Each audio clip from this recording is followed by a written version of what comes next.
Varicose వ్యాధితో బాధపడుతున్నారంట. తక్కువ ఖర్చుతో ట్రీట్మెంట్ కావాలి అనుకుంటే ఎవిస్ హాస్పిటల్ని సంప్రదించండి. నమస్కారం, నేను రమారావి. మనం పంచతంత్ర కథలు చాలా చెప్పుకుంటున్నాము. అందులో ఒక ప్రత్యేకమైన కథ చెప్పుకుందాం. పూర్వమట ఒక అడవిలో ఒక లేడీ ఒక కాకి చాలా స్నేహంగా ఉండేవి. లేడి పేరు చిత్రాంగుడు, కాకి పేరు సుబుద్ధి. వీళ్ళిద్దరూ ఎంతో ఫ్రెండ్లీగా ఉండేవాళ్ళు. పగలల్లా కాకి ఎక్కడెక్కడో ఆహారం కోసం తిరిగేది. లేడి కూడా తన చుట్టుపక్కల ప్రాంతాల్లో ఎక్కడ నీళ్లున్నాయో, ఎక్కడ లేత పచ్చికుందో, చిన్న చిన్న మొక్కలు ఎక్కడున్నాయో అక్కడంతా తిరిగి కావలసినంత మేసి చక్కగా నున్నగా ఉండేదట. సాయంత్రానికి రెండు కూడా కాకి ఎక్కడెక్కడో ఎగిరెగిరి చివరికి తిరిగి వచ్చేది. లేడీ ఇదంతా అడవంతా తిరిగి ఒక చోటకి చేరేది. ఒక మందార చెట్టు కింద వాళ్ళిద్దరూ కాలక్షేపం చేసేవాళ్ళు. సాయంకాలం చీకటి పడేసరికల్లా చేరిపోయి కబుర్లు చెప్పుకోవటం. నేను ఇవాళ చూశాను, ఇది చూశాను, వాళ్ళు అడవిలోకి వేటగాళ్ళు వచ్చారు, దారిలో బోల్డని ఊళ్ళు కనపడ్డాయి, ఆహారం దొరికింది, దొరకలేదు, ఇలా మాట్లాడుకుంటూ ఉండేవి. అయితే ఆ అడవిలో కొంచెం పులుల భయము అది తక్కువ ఉంది. దాంతో లేడీ చక్కగా భయం లేకుండా తిరగటం వల్ల హాయిగా గడ్డి మేయటం, పచ్చిక మేయటం, ఆకులు మేయటంతో నున్నగా తయారైందట. చాలా బలంగా ఉండేది, అందంగా కూడా ఉండేదట. అయితే ఒకనాడు ఈ అడవిలో తిరుగుతున్నటువంటి ఒక నక్క ఈ లేడీని చూసి అబ్బాయి ఎంత నిగనిగలాడిపోతుంది, ఎలాగైనా దీన్ని తినాలి. కానీ ఎలా తినాలి? నక్కలు తోడేళ్ళు వ్యవహారం. ఈ నక్కలు ప్రధానంగా డైరెక్ట్గా అవి ఏ జంతువు మీద అటాక్ చేయలేవు, వాటికి అంత శక్తి లేదు. బక్కగా డొక్కుగా ఉంటాయి. నక్క అంటే ఎండిపోయినట్టు ఉంటుంది, తిండి తింటుంది బాగా, కానీ దాని లక్షణం అన్నమాట. అయితే ఈ లేడిని కొట్టించటానికి దానికి సరిపడా సింహాలు, పులులు, చిరత పులులు అటువంటి వ్యవహారాలు ఏమి ఈ అడవిలో లేవు. కానీ లేడిని ఎలాగైనా నమ్మించి దీన్ని తినాలి అని బాగా ఆలోచించి ఏం చేసిందట, ముందు ఈ లేడితో ఫ్రెండ్షిప్ చేద్దామని ఈ చిత్రాంగుడి దగ్గరకు వచ్చి, ఆహాహా ఎవరో నువ్వు ఎంత సాత్వికుడుగా ఉన్నావు, నీ కళ్ళు ఎంత బాగున్నాయి, నీ చెవులు ఎంత బాగున్నాయి, నీ చర్మం ఎంత ముచ్చటగా ఉంది, నీలాంటి వాడివి నువ్వే. నిజానికి లేళ్ళన్నీ ఒకేలా ఉంటాయి, కానీ ఈ నక్క మాత్రం ఇలా బోలెడన్ని మాటలు చెప్పింది. తర్వాత నక్క ఈ లేడి అడిగింది, ఎవరండి మీరు, ఎప్పుడు చూడలేదంటే, నా పేరు క్షుద్రబుద్ధి, నేను ఈ అడవిలో ఉండే ఒకానొక నక్కని, నాకు స్నేహితులు కావాలని చాలా కోరిక, ఎంతమందితోటో స్నేహం చేశాను, కానీ నీలాంటి సాత్వికుడితోటి నేను ఎప్పుడూ స్నేహం చేయలేదు, కాబట్టి మన ఇద్దరం ఇవాళ నుంచి స్నేహంగా ఉందాము అని లేడితోటి ముద్దుగా నక్క మాట్లాడేది. ఈ చిత్రాంగుడు అనే లేడి కొంత అమాయకత్వము, పైగా ఏ జంతువైనా దాడి చేయటము లాంటి వ్యవహారం దానికి తెలీదు. ఇప్పటిదాకా తెలియకపోవటంతో ఇది మాంసాహారి జంతువు అనేది గ్రహించుకోలేదు, దానికి తెలియదు పాపం. తెలియక ఈ నక్కతోటి బోల్డని కబుర్లు చెప్పి ఇద్దరు కలిసి అటు ఇటు తిరిగి, తర్వాత రాత్రి చీకటి పడ్డాక నేను మా ఇంటికి వెళ్తున్నాను అని చెప్పింది. చెప్పేసరికల్లా నక్కంది, నాకు కూడా ఇక్కడ ఎవ్వరూ లేరు, ఈ మధ్యకాలంలో కొత్త స్నేహితులు తగలలేదు, పద నేను కూడా నీతో పాటు వస్తానంటే ఈ లేడీ చిత్రాంగుడు క్షుద్రబుద్ధి అనే ఈ నక్కని వెంబడి పెట్టుకుని తాము ఉండేటువంటి మందార చెట్ల దగ్గరికి తీసుకుపోయింది. తీసుకెళ్లేసరికల్లా అప్పటికే ఈ సుబుద్ధి అనే కాకి వచ్చి ఉన్నది, చెట్టు మీద నుంచుని చూస్తూ ఆశ్చర్యపోయింది. ఈ లేడితో పాటు వస్తున్న నక్కను చూస్తే దానికి నచ్చల.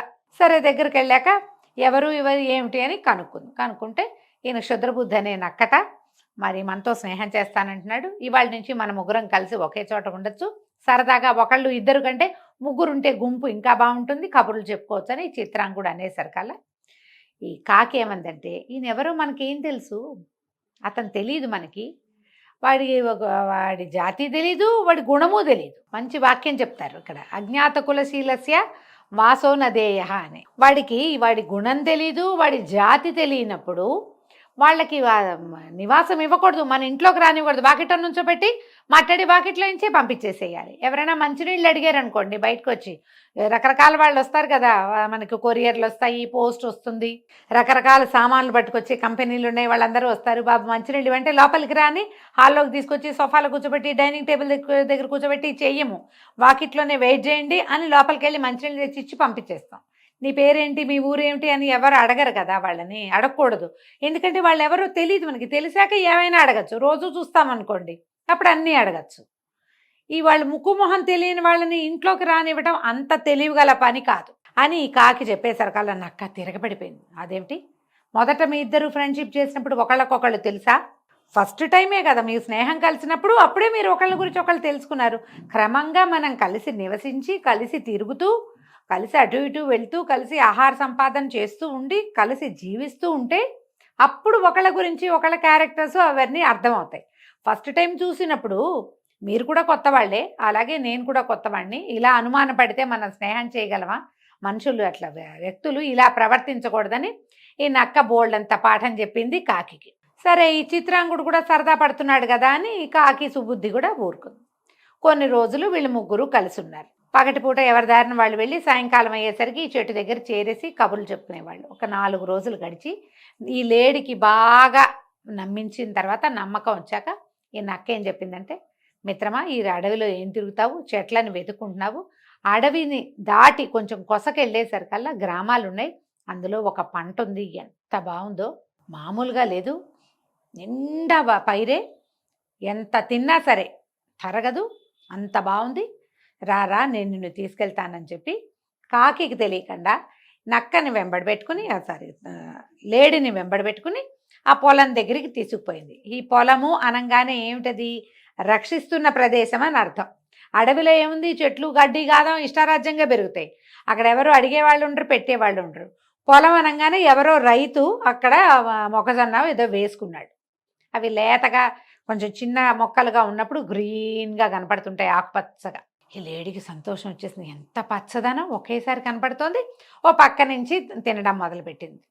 రోజు అక్కడికి వెళ్ళి మేసి వచ్చేది. 4 రోజుల తర్వాత రైతుకు తెలిసిపోయింది, ఏదో జంతువు వచ్చి మేసేస్తోందని, మొక్కలు పెరగకుండా అయిపోతున్నాయని అర్థమయ్యి ఏం చేశాడు, 4 డేస్ తర్వాత 5వ రోజున ఒక పెద్ద వలని కట్టి అక్కడ పెట్టేశాడు. పెట్టేసరికల్లా 5వ రోజు తెలియక ఈ లేడీ చిత్రాంగుడు నడుచుకుంటూ సరాసరి పొలంలోకి వెళ్ళింది. వెళ్ళటం ఏమిటి, ఆ వాలలో చిక్కుకుపోయింది. ఉచ్చులు పడిపోయినాయి. వాళ్ళ మీద కాలేసేసరికల్లా వాళ్ళ 4 పక్కల లాగి ఇట్లా బిగువుగా పెడతారు. ఎప్పుడైతే బరువు పడుతుందో ఆ 4 పక్కల లాగి పెట్టింది వదిలేస్తుంది, ఆ వాళ్ళలో చిక్కుకుపోయి పడిపోతుంది, ఉచ్చులో పడిపోయింది. పడిపోయేసరికల్లా ఏం చేయాలో తెలియలా, భయం వేసేస్తోంది.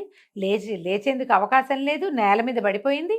కళ్ళల్లో నీళ్లు గారుస్తూ, అయ్యో ఇంత పని అయిపోయిందే, నేను ఇలా దొరికిపోయానే, ఎలాగా అనుకుంటుంటే నక్క వెనకాలే వస్తున్న నక్క దగ్గరకు వచ్చింది. క్షుద్రబుద్ధి వచ్చేసరికల్లా లేడంది, వచ్చావా మిత్రమా, సరిగ్గా సమయానికి వచ్చావు, చూడు ఇట్లా ఈ వలలో ఏదో చిక్కుకుపోయాను నేను, ఈ వల కాస్త విడిపిద్దు, మన ఇద్దరం కలిసి వెళ్ళిపోదాం, బుద్ధి వచ్చింది, ఇంకెప్పుడు ఇక్కడికి రాకూడదు అనగానే ఈ క్షుద్రబుద్ధి అనే నక్క ఏం చెప్పిందంటే, తీయచ్చు, ఈ వలలు చూడు, వీటిని ఏం చేస్తారంటే జంతువుల నరాలతోటి చేస్తారు. ఈవేళేమో ఆదివారం, నేనేమో మాంసాహారం తిన్ను, ఇప్పుడు జంతువుల నరాలతో చేసిందంటే మాంసానికి పట్టుకునే ఉంటుంది కదా, మరి నరాల్ని నేను ఎట్లా నోటితో ముట్టుకుంటాను? నక్క నేను వెజిటేరియన్ని కానని హింట్ ఇచ్చింది ఆల్రెడీ, ఇచ్చి నేను పలానా రోజునే మాంసాహారం తింటాను, మిగిలిన రోజుల్లోని తిన్నని చెప్పింది అనమాట. ఇప్పుడు ఇది ఇవాళ ఆదివారం కాబట్టి నేను అసలు మాంసం ముట్టను, అందుకని తెల్లవారేదాకా పడుకో, ఏం పర్వాలా, నువ్వు ఇక్కడే ఉండు, రేపు పొద్దున్నే సోమవారం వచ్చేస్తుంది, ఆదివారం వెళ్ళి పొద్దునే వచ్చి నీకు అట్లు ఉడదీస్తాను నేను. వెజిటేరియన్ నాన్ వెజిటేరియన్ పీపుల్ ఐడియాలు ఎంత బాగా చూపించారో చూడండి. ఇది ఏనాటి పంచతంత్రం, అప్పుడు కూడా ఇలాంటివి ఉన్నాయి అనేసరికల్లా లేడీకి అర్థమైపోయింది, అమ్మా ఇది నన్ను ఇరికించడానికే ఇక్కడికి తీసుకొచ్చి నన్ను దొరికించేసింది, ఇక అయిపోయింది, ఏం చేస్తాను నేను, ఇంకా నా వల్ల కాదని అలాగే ఆ వలలో చిక్కుపోయి నేల మీద పడి ఏడుస్తూ ఉండిపోయింది. బాగా చీకటి పడేసరికల్లా కాకి చూస్తోంది సుబుద్ధి మందార చెట్టు దగ్గరికి చేరింది. ఎప్పటికీ లేడి రాల, ఏమిటి ఎందుకు రాలేదు, ఈ క్షుద్రబుద్ధి కూడా రాలేదు ఏమిటా అని అది ఎగురుతూ అటు ఇటు చూసేసరికల్లా ఎవరో 2-3 ఫ్రెండ్స్ కాకులు అటు నుంచి వస్తూ, ఓయ్ మీ లేడీ ఫ్రెండ్ ఒకడు పడిపోయాడు చిత్రాంగుడు చూసుకోమనేసరికల్లా ఈ సుబుద్ధి పరిగెత్తుకుంటూ వచ్చింది. వచ్చి చూసేసరికల్లా ఏముంది, ఇలా బకబార్లా నేల మీద పడున్న లేడీని చూసేసరికి దుఃఖించింది. అయ్యో మిత్రమా, నీకు ఎంత కష్టం వచ్చింది, అయ్యో ఇలా పడిపోయావంటే. ఆ నక్క ఏమైంది అంటే, ఏముంది నా మాంసం కోసం ఇక్కడే ఎక్కడో దాక్కుని ఉంటుంది, ఇంకా నేను దొరికిపోయాను అనేసరికి ఈ సుబుద్ధి ఇంకా ఇంటికి వెళ్ళాల. ఇది ఎప్పుడు జరిగింది, సాయంకాలానికి చీకటి పడే వేళకి. ఆ పక్కనే ఇంకా కాకి అక్కడక్కడే తిరుగుతూ ఉండిపోయింది. తెల్లవారేసరికల్లా రైతు వచ్చాడు, ఈ వలలో ఎవరు పడ్డారో చూద్దామని. అతను దూరం నుంచే చూస్తున్నాడు. చూస్తుంటే ఇక్కడ ఒక పెద్ద లేడీ, ఇది కొంచెం బలంగా ఉందని చెప్పుకున్నాం కదా, అది బొక్కబోర్లా నేల మీద పడి ఉన్నది చూసేసరికల్లా వాడికి ఉత్సాహం వచ్చింది. ఇది లేడి మాంసం తినచ్చు, మంచి రుచిగా ఉంటుంది అని చెప్పి ఒక కర్ర పుచ్చుకొని వస్తుంటే ఈ కాకి ఏం చెప్పిందంటే, మిత్రమా ఒక పని చెయ్యి, నువ్వు బతికున్న దానిలాగా ఉండద్దు, చచ్చిపోయిన దానిలాగా పొట్టను ఉబ్బిచ్చి కళ్ళు తేలేసి నాలికి బయట పెట్టేసి కాళ్ళు 4 నిగడదన్ని ఉండు, అదని చూసుకుని నేను అరుస్తాను, నేను అరిచేదాకా వెయిట్ చేయి, అరవగానే ఒక్క ఉదట్న పరిగెత్తేసి ఒక ఉదుట్న లేచి పరిగెత్తాలి నువ్వు అని చెప్పింది. సరే, ఈ రైతు దగ్గరకు వస్తున్నాడు, నక్క చక్కగా ఒక పక్కన నిలబడి ఉందన్నమాట. సమయానికి ఏంటంటే వీళ్ళు ఈ లేడిని కనుక వాళ్ళు ఏదైనా చేసి చంపి తినేటట్టయితే దాని మాంసంతో కూడినటువంటి ఎముకలనైనా బయట పారేస్తారు. అవన్నీ తినరు కదా, మాంసమే తింటారు. ఆ ఎముకలు దొరుకుతాయని నక్క వెయిట్ చేస్తుంది అనమాట. అదైనా కావాలి దానికి, తన ఫ్రెండ్ అని ఆలోచించట్లా, అదొక ఆహారపు జంతువుగానే చూస్తోంది నక్క. ఎప్పుడైతే ఈ రైతు దగ్గరకు వస్తున్నాడో ఈ లేడేం చేసింది, పొట్ట ఉబ్బిచ్చి గాలితోటి 4 కాళ్ళు ఇట్లా నిగడదన్నేసి ఇట్లా మొహం పక్కకు వెళ్ళాడేసేసి నాలిక బయటకు వదిలేసి, రైతు దగ్గరకు వచ్చి ఏమనుకున్నాడు, ఆహా నేను కొట్టి చంపక్కర్లేదు, ఇది ముందే చచ్చిపోయింది, దాంతో ప్రాబ్లం ఏముండదు అని చెప్పేసి దాన్ని వదిలేసి ఇతను తాడు చుట్టుకోవడానికి 3 అడుగులు కాస్త అటు వేశాడు. వేగానే కాకి ఏం చేసింది, అంతకుముందు చచ్చిపోయిన జంతువుల మీద కాకులు ఇట్లా ముక్కు పెట్టి పొడుస్తూ ఉంటాయి, అట్లా సినిమా చూపించింది అనమాట ఈ వేటగాడికి. ఎప్పుడైతే ఈ వేటగాడు కాదు రైతు కొంచెం ఇట్లా పక్కకి వెళ్ళంగానే ఇక కాకి కావు కావమని అరిచేశారు కల్లా ఈ లేడీ ఒక్క ఉదుటిన తాళ్ళు వదిలేసిన కాళ్ళని పట్టుకుని ఏం లేవు, ఒకే ఒక్క గంతుతోటి లేచి పరిగెత్తేసింది. కాకి ముందే లేచి వెళ్ళిపోయింది. ఈ లేడి పరిగెత్తేసరికి ఈ రైతుకు వెనక్కి తిరిగి చూసుకునేసరికి ఏముంది, లేడి పరిగెడుతోంది. అమ్మ దీని తెలివితేటలు ఇంత తెలివిగా ఉంది ఏమిట్రా అని అతను తన కర్ర ఎక్కడుందో చూసుకుని ఆ కర్రని విసిరేశాడు లేడి మీదకి. విసిరేస్తే లేడైతే తప్పించుకుంది, ఓ పక్కన దాక్కుని సిద్ధంగా ఉన్న నక్కకి తగిలింది ఆ కర్రేలు. తగలంగానే నక్కకేమంది చచ్చిపోయింది. భలే గట్టి దెబ్బ తగిలేసింది, దానికి మంచి ఆయువు పట్టు మీద తగిలి నక్క ప్రాణాలు వదిలేసింది. లేడీ తన కాకి స్నేహితుడి సహాయంతో ప్రాణాలు దక్కించుకుని అక్కడి నుంచి అడవిలోకి పారిపోయింది. ఆ తర్వాత ఎప్పుడు అది కొత్త వాళ్ళతో స్నేహం చేయలే. కొత్త వాళ్ళని నమ్మద్దు, కొత్త ప్లేసులకు వెళ్ళినప్పుడు జాగ్రత్తగా ఉండాలి. ముందు వెనక తెలియకుండా ఎందులోకైనా అడుగు పెట్టేస్తే తర్వాత కాళ్ళు వెనక్కి తీసుకోవటం కష్టమవుతుందని చెప్పడం కోసం ఈ కథ పంచతంత్రంలో ఇంత వివరంగా చెప్పబడింది. కథ కంచికి మనం ఇంటికి.